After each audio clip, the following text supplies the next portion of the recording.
Hello, friends. Welcome back to our Lenten series, Reflections of 2020. I think a really good conversation this week. Thanks for listening. We've heard from lots of you. Feedback has been really positive about this series, and I think we have another opportunity to hear from two people that are well known in the community and the congregation, Josh Bolluyt and Terry Bruinsma, each who have a leadership role at the high school and the middle school, respectively, and each who were at the center of the conversations about shutting school down, preparing to reopen, would reopening happen, and what hurdles had to be cleared in order to make that possible. I think it's really interesting to hear some of the descriptions of those challenges from their perspectives and to think through. Most of us may have had an opinion on school, but didn't have to be involved in the decision making and sort of responsibility that went with that. And I think it's really interesting to hear from a couple of guys who did. There's a couple pieces involved here. Of course, the first and maybe most obvious is just the reality that these decisions are incredibly nuanced and have significant implications for just an unbelievable number of different programs and services and staff people. And so when we often have conversations about opening school, we have the luxury of getting to talk about that from the highest level. We think, well, are you going to open the doors and have kids sit in seats or not? But of course, it is far more complicated than that when you think about the food and the building maintenance and the staff people that are necessary and how you lay out spaces. And they address all of that. And I think it's interesting. But I think maybe the thing that stuck out to me most in this conversation, Clint, was we also tend to look back in time thinking that the information that we have now is always the information that we've had access to. And I think what's interesting about Josh and Terry's reflections in this conversation is they're able to really point out what they knew at certain points and how the decisions that they made then have implications for the decisions that you can make now. And I think that's the kind of organic life choices that we've all been making in this season. Sometimes we're not very generous to ourselves. We look back and think, well, that was a stupid thing to do. But if you're generous enough to look back with some lens towards what you did know, I think it's interesting to see how we make decisions based upon the information available, and then to admit that that does have implications for the way that we move forward, and we celebrate when things go well, but we need to be flexible and recognize when we need to change when they don't. Yeah, I recently had a conversation with someone from another state whose children are still not back in physical school, and reflecting on that, I just was struck by how important I think it has been in our community that we've been able to do that, and fortunately to do that relatively safely, and I would argue successfully, and what that means for a community. And so what a great opportunity to look behind the scenes at the conversations, the decisions, and the efforts of some of the good people throughout our state and throughout our country who have been putting their time and energy into trying to make that happen. And fortunately, we know two of those guys really well and appreciate their willingness to come and sort of open the door on that for the rest of us. Absolutely. Of course, heartfelt thanks for both Josh and Terry for the time that they spent sharing their story with us. Also, thanks to you for joining us wherever you are, whether on the podcast or watching us by video. We're glad that you've made the time to join us in this series. And so without any further ado, here's that conversation.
Welcome. Thanks for joining us for the conversation. Today, we continue to talk to people about their experience with COVID. We have opportunity to kind of look local. We have Principal Terry Bruinsma and Josh Bolluyt with us today as we think about the school. Guys, appreciate your time. Thanks for being here. To start with, obviously you guys have occupied a strange circle with this stuff, and the reality of so much of what you do changing rapidly, and then the long ramp up to try and figure out as it drug on, and as we moved into the fall, and were we going into schools, were we not, how the classes. So just to start with, walk us through your experience of when those decisions happen. How much notice did you get? How much warning do you get, or are you doing those things just on the fly? Yeah, I reflect back the day we let out school in March, thinking we'd be out 2 weeks, and what does this look like, and just do we do some online stuff for 2 weeks, and now we're here almost a year into that point. Lots of communication, lots of trying to process so that you're not re-communicating things. I just feel like so many things have changed so rapidly, and then trying to find a place of balance in between of what the right things to do. I think all along we've wanted to have kids in school. Thankful we got to have kids in school to start the year, and it's been great getting people back, but it's been a long journey. Yeah, for certain. I think that thinking back into the spring, it seemed to come really quick at the beginning, and I think most people, probably larger organizations, schools, churches, didn't really know what was to be expected initially, and so we just kind of did our best to kind of put things together. And then during that time in the spring, I feel like we met a lot as a staff to try to figure out some plans to help the situation best for kids. Ultimately, it was about kids in a school setting, and so and then going through the summer, planning a lot administratively about what was going to take place in the fall, and trying to put together as many contingency plans as we possibly could, knowing that there were going to be decisions made above us that we weren't sure how those were going to go, but trying to be as prepared as we possibly could for whatever was thrown our way. And then as we worked our way through it here this fall, things have changed. Sometimes they've changed without us knowing what they're gonna be like, and so just having as much communication with each other and our stakeholders to make sure that it's best for kids. And so, as that snowball got bigger in the spring, in other words, for a while it was going to be maybe out of school for 2 weeks, 3 weeks, 4 weeks, and then it was losing some activities, losing some events. How long was it before you guys realized we're not coming back, not in the spring? I don't think it took probably too long, honestly, to think that this is probably going to be extended through the rest of the school year. I'm trying to think of even the date. It was early March, I suppose, when we let out, and I know initially we were thinking a couple of weeks, and I think as we got closer to that couple of week mark, we kind of realized as a staff, like, this is probably going to end up going through the rest of the school year. So I think it came fairly quick, and thinking that it was going to be extended. And at that point, you're kind of putting all your efforts into providing some sort of educational materials outside of the building, trying to get those into people's homes via computer and broadcast streaming, all of that stuff. What's that like? Because, in the church perspective, and I would imagine it was fairly typical of lots of organizations and especially the school, just everything changed. It felt like it just changed at once. You're an in-person organization, and then with really no preparation or even education or planning, guess what? Now you're digital, and you're doing that all at once. How'd you manage that? I feel like that was probably the most stressful time, leadership-wise, and school-wise. You have innately, I feel like people go into education because they love relationships and connection and contact.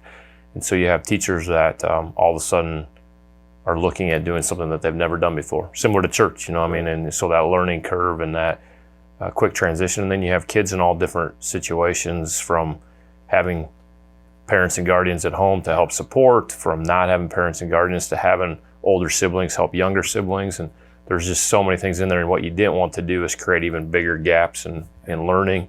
Proud of how our teachers responded to try to provide things, but we knew, it was going to take longer to get it to be its best. It wasn't going to just immediately happen, and so that was a difficult transition, I felt like. Yeah, for sure. I think a lot of our staff had worked on the fringes of some of those technology things prior to all that, but then just suddenly like, hey, we need to be an online school, and so it took a lot of our staff members were really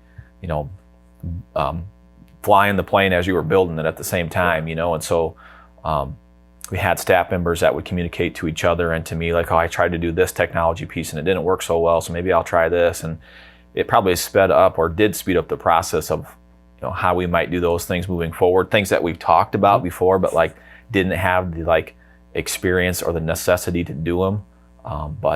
So there's lots of positives that came out of it, but it was definitely a transition that was a little difficult. So maybe this ends up being more applicable as you begin the new school year, just in the crunch of trying to figure that all out last spring. Maybe some of this just wasn't able to be on the front burner. But the reality of school is not only are you doing education, but there's a lot of other stuff. There's school lunches. There's trying to meet some of those other gaps, Coach, between where kids are and how can we. You're trying to encompass a lot of things other than just the teaching aspect. So what gets affected there, and how does that happen? Or is that a matter of turning teachers loose, turning people, advocates loose in those areas? I know that really throughout this time, the backpack pantry here just been, often overflowing. But so those kind of things, how did you try to ensure that those things weren't falling through the cracks, and how do you manage the things that aren't really classroom things? Yeah, I think you got to put people who are good at certain things, like you say, let them go and let them do their thing. And at least in the middle school world of things, we have a lot of great people who are willing to serve and to help kids in a lot of different ways. And so the backpack program is a nice example of that. And as you mentioned, when we initially put out like, hey, the school lunch thing, like we're going to do it a little bit different. We need kids to get lunch. And we were just overwhelmed with the amount of people who were willing to help and to bring things in. I know in one specific example, I came out here to organize or help, and like as you mentioned, the food was like falling out of the space provided. We had to find new space for it because people were willing to do that. But yeah, I think it takes the foresight to see which people are good at which things and allow them to do their thing, and people at the middle school were really willing to do that. But yeah, that logistically and management wise, it just changed a lot of things, and it was probably overwhelming for one particular person like myself to do it all alone. So we had to have people jump in and take some stuff. So it may be too early to say this, but in lots of areas, I think in the church, the 2020 experience has probably shifted some things. I've talked to others in corporate world who said, yeah, we may never do big meetings again. Right. Are there things that you think, either for you personally in your job or for education in general, that you see the possibility of changing permanently? Do you think there are some things that maybe this COVID experience has shifted, and now that those skills or new avenues have been developed, that they'll stick with us? You think there's anything that's going to stay? Yeah, I think in education we talk all the time about how do we provide the best education for each student, and education is different for each student, and each student's situation is different. I feel like through this making us push into the online learning, I think we're going to have students, no matter what, have that path or have that option, that we get better at that, and that students will have that as an opportunity to move forward. I think, from a meeting standpoint, the ability to communicate and meet through technology will be there. Some things we've done in the school, we've spaced out rooms a lot, and what's been interesting to me is how much fewer discipline issues we have in that. And sometimes space is a good thing, you know what I mean? And sometimes it's not, but I think we'll look at even our buildings differently of how we reconfigure that when this is done, and how does that allow us to do things better. So there's been a lot, I think, that way. Obviously there's things that we're excited to to be able to have a full school assembly, to get people together similar to church, to shake hands, to hug, to that part. But I do think there's things that education will forever be different. Yeah. I think specifically, as I'll echo Josh's comment there in regards to like individualizing education and providing maybe a unique experience for all kids. And I know all kids have a unique experience in school, but being able to have the flexibility in learning, whether that be in where you're at or how you learn, I think that process has sped up a lot here since this whole thing began. Thinking about teachers who are now doing a lot of their lessons both virtually and in person, and videotaping things and sending them out so that if a student, they could be gone on a vacation and they're going to get provided the education just like they would in the classroom, or just utilizing the technology tools that are available to us that maybe we didn't jump all into initially but had to with this, provides a different experience for kids.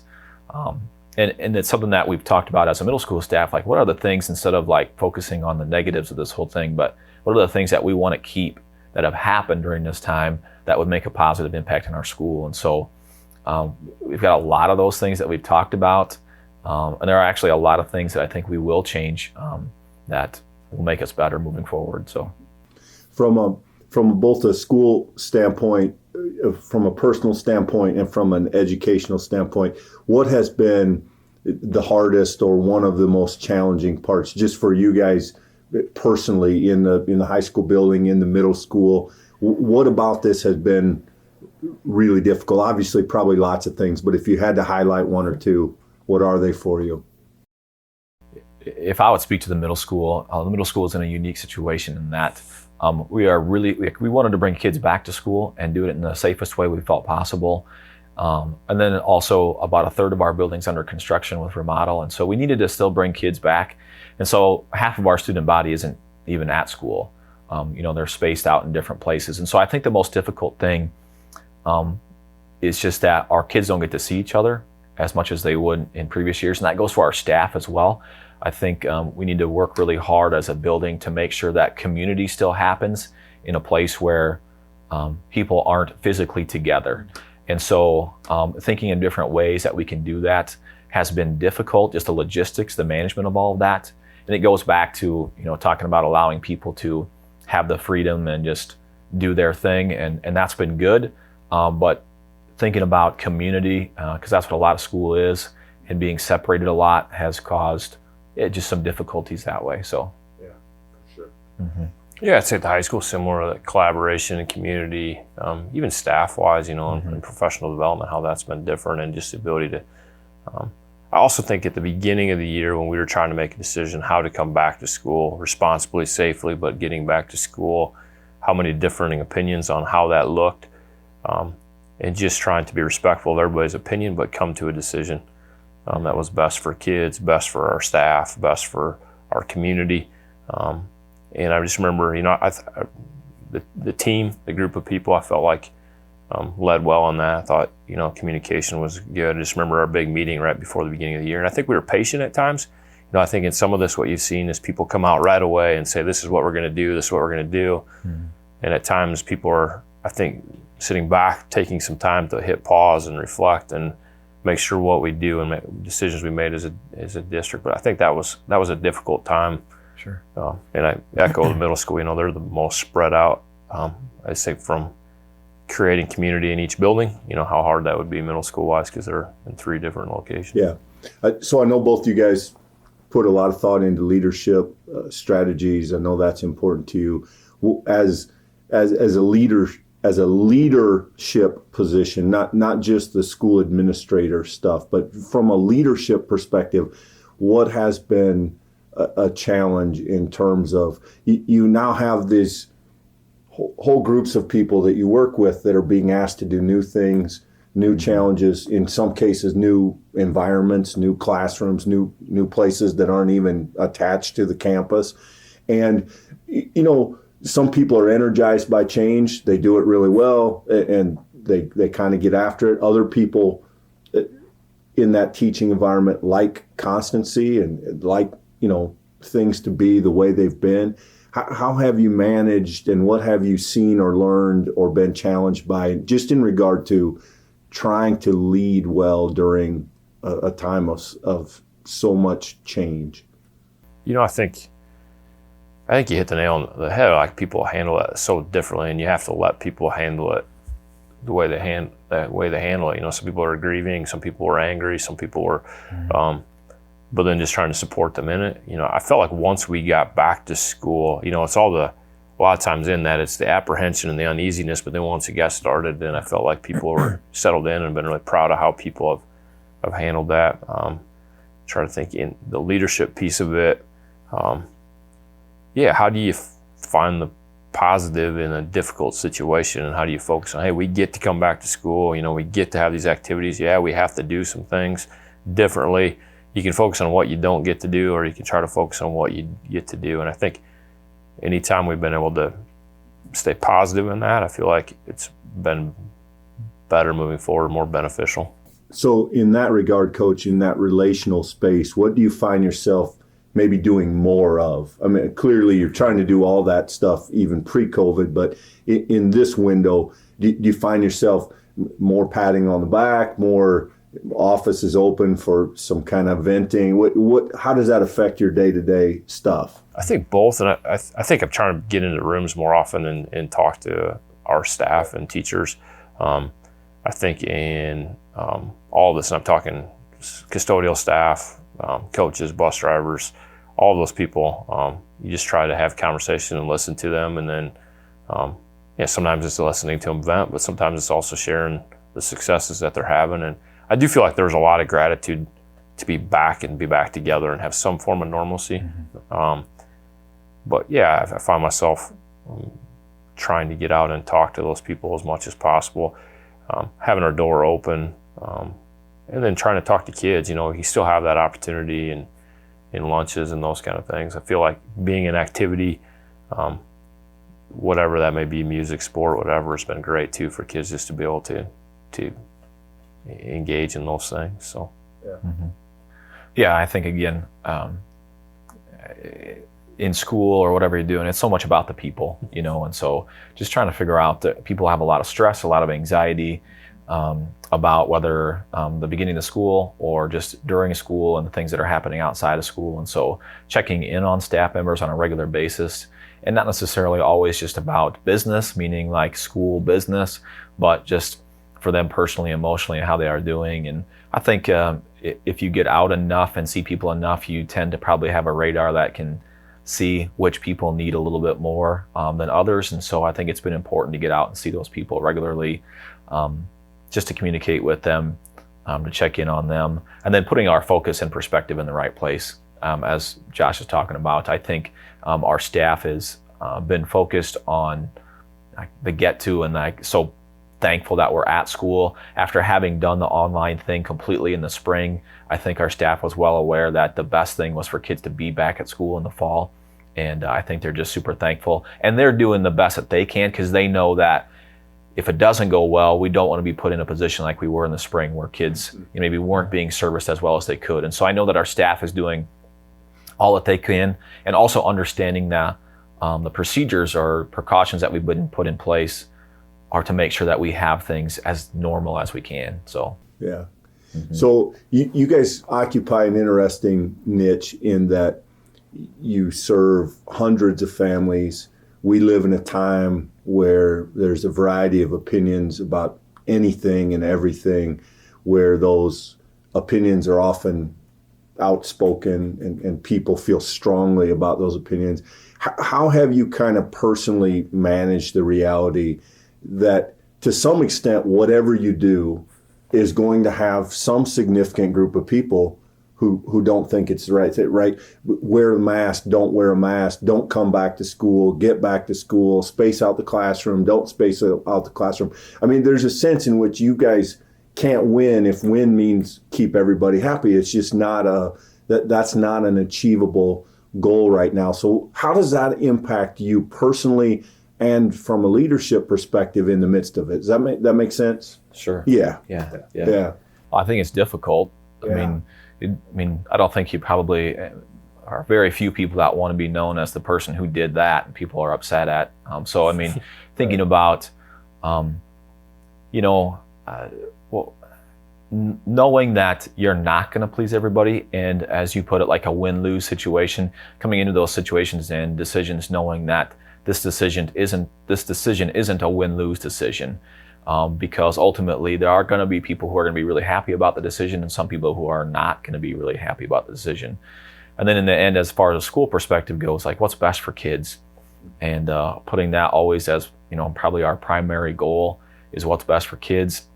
But you need to also communicate, up front, like, hey, these are the things that we're thinking about, whether it be a staff decision, a decision that's going to, affect our community, obviously, being transparent through that stuff, gathering as much data as you possibly can to make the right decision. But yeah, it's hard, and I don't think anybody really wants to be known as the guy or the leader that made a decision that made half the people or a certain number of people really upset about it. So yeah, and typically you rarely hear from the people who are happy. Yeah. You generally hear from the people who aren't. And I know even from the football experience, Josh, we had moments where maybe a certain policy or rule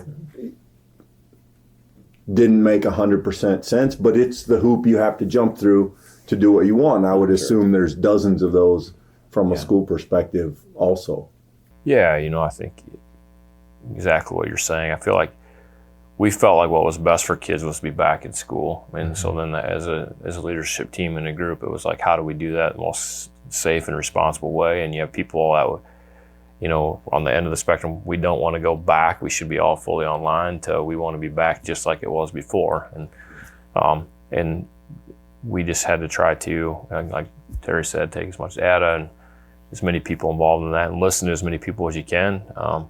Knowing fully well that you're not going to make everybody happy. That's difficult, but I think it's been, fortunate now to be able to reflect back that we've had a positive year. The school's been able to go in place without a lot of, and so pleased with that. It could have been really difficult if we would have gone back and things would have, then we would have had to transition a lot. And I feel like once we made those decisions, even people on each side I feel like we found a pretty good middle ground, that people were at least positive we were moving forward and going back. And really it's been challenging, but also I feel like looking back on it probably went as smoothly as it could have. I'm grateful for the way that it played out. I mean, obviously we would all probably want to be not doing it the way we're doing it now, but I think it's gone as well as we possibly could have expected it to go in light of the situation. So. Yeah. So from a personal standpoint, is there something as you reflect on the last year and whether it be your career, the role that you have at the school or just in general, is there something you feel like you've learned, or has there been a challenge that you feel like has been important or that you're continuing to work through? Is there something as you consider maybe the things that you want to take forward from this experience as we all hopefully begin to kind of crawl out from under it? What does that look like for you guys? Is there anything just personally that you think, no, this has been challenging, but ultimately maybe helpful? Yeah, from a personal standpoint,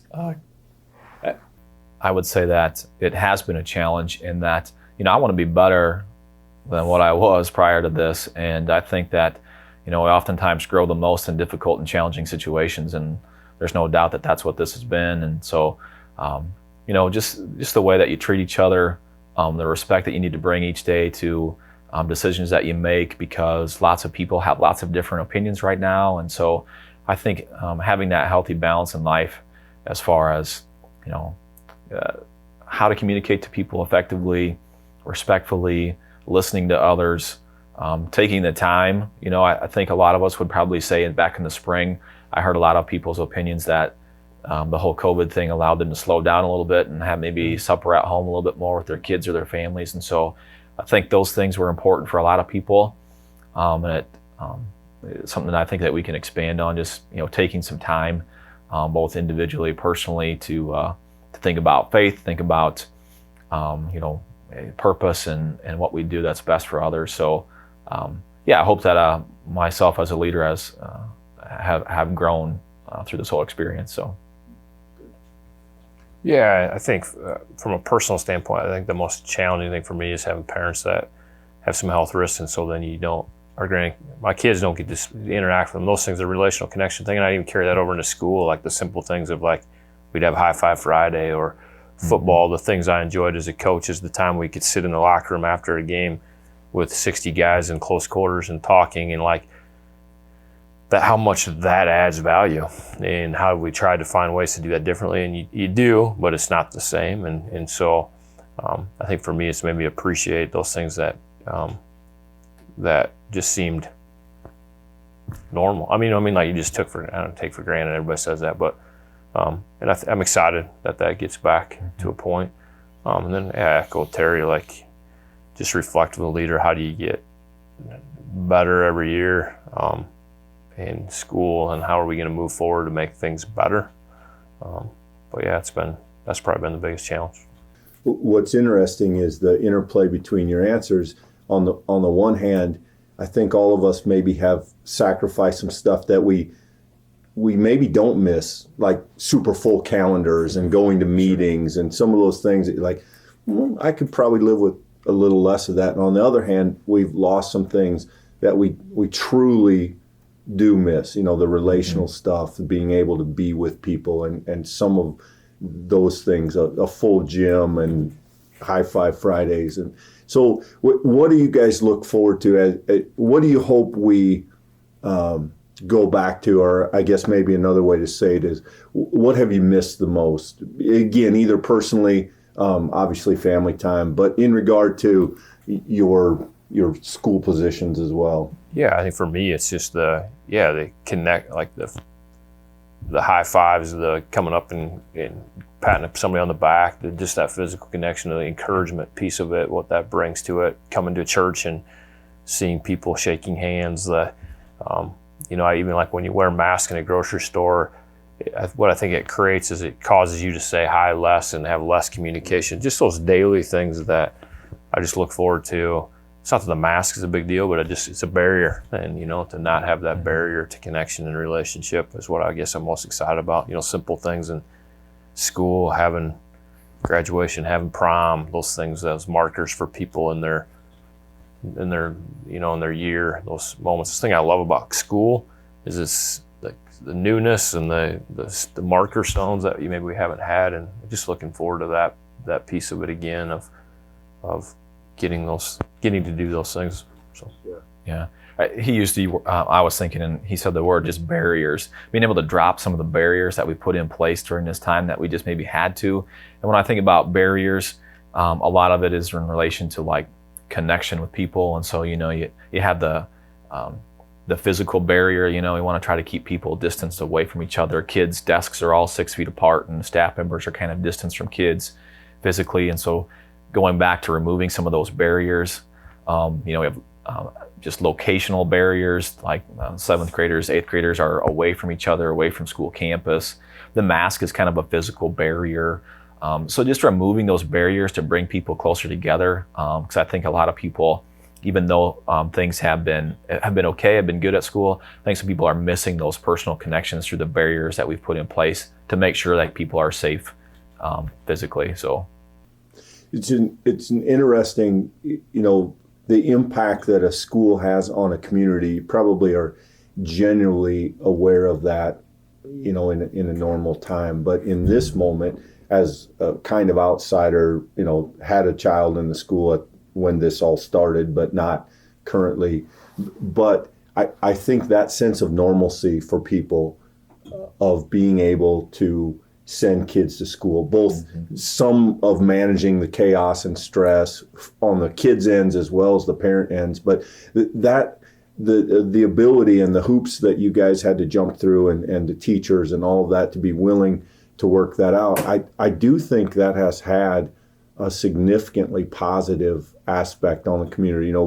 We have connections in other places where kids aren't back to school yet. And I think that adds a layer of stress, a layer of uncertainty. It stresses everybody out. It makes everybody tired. You know, we have friends who are still trying to do the homeschool thing, and they're nearly a year in. They're not loving it. Mm-hmm. And so I think probably whether you hear it or not, I think most people would be genuinely grateful that we've been willing to try and navigate the challenges of doing that, because I think that is something as simple as not needing childcare, you know, for parents to be able to go to work in a time when that's important. And so, yeah, it's I hope you guys at some level hear the affirmation of people who are grateful that we're doing it that way.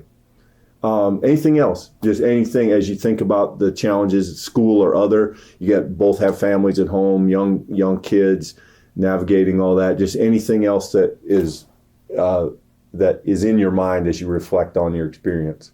Yeah, I just thinking about focus and perspective and being thankful to be together from a family part. You know, having 4 kids that are all in the school system and a wife that teaches in the school, and so, you know, we're fully invested in the school and our community and our church and all the things that people have done to make it as normal as we possibly could. The work that you and Michael are doing at church has been great for us as a family, and I think community as well. So thankful for you guys and thankful for the other people who have put in so much time and effort during this whole thing to make people feel as close to each other as we possibly could, even in a situation that's really tough and stressful and lots of people have anxiety for. But we're just thankful for the surrounding community and the people that we get to be close to. So, yeah. Yeah, we are fortunate by where we live in lots of ways, but the freedom to navigate some of this, which at times I'm sure is frustrating because it leaves ambiguity, but at other times has been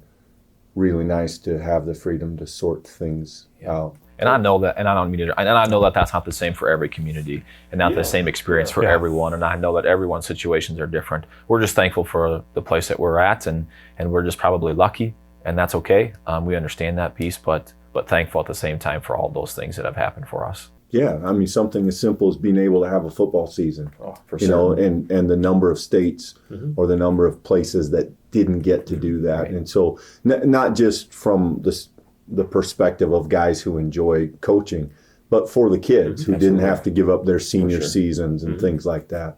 Yeah, I'd probably just echo what Coach said, just the gratitude of, you know, just when it first started happening in March, how many people were willing to donate money to help with school lunch stuff. Huge gifts from businesses in the area to get technology that in the hands of everybody. That rallying of people coming together, that's always really cool and exciting. You know, from a family standpoint, to reflect back, we'll always have those couple of months like where we were really intentional as a family. You know, we stayed separate as a unit, but outside being active together, doing things that really everything slowed down. You know, no dance practice, nothing. You know, for family, we were together a lot, and that was, we're going to look back on that as a time of a joy. You know, I mean, even though we missed those other things, and just grateful.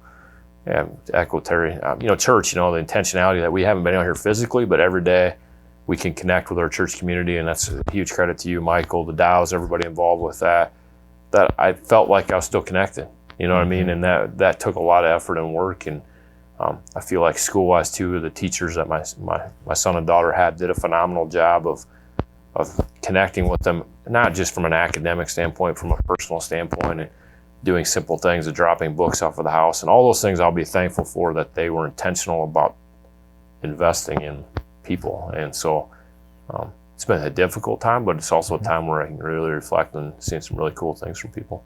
Yeah, that's well said, Coach, because we all miss, you know, pizza night on Friday, or we all miss going to a movie. But what's behind that, I think, for most people is that they've learned the value or how much they miss relationships. I mean, it really, and the ability to be thankful even amidst adversity by trying to find those things to celebrate and to be grateful for. And, you know, that, yeah, we all miss stuff, but what we really miss is that freedom to get past those barriers and connect with loved ones and say hello at the grocery store and whatever that looks like. And hopefully we'll be moving back to that soon. But until then, we appreciate the work you guys have done on behalf of the community, and appreciate you coming in to have this conversation. This is Thanks for having me. this is good. I think this will be helpful for people. So appreciate it. Thank you.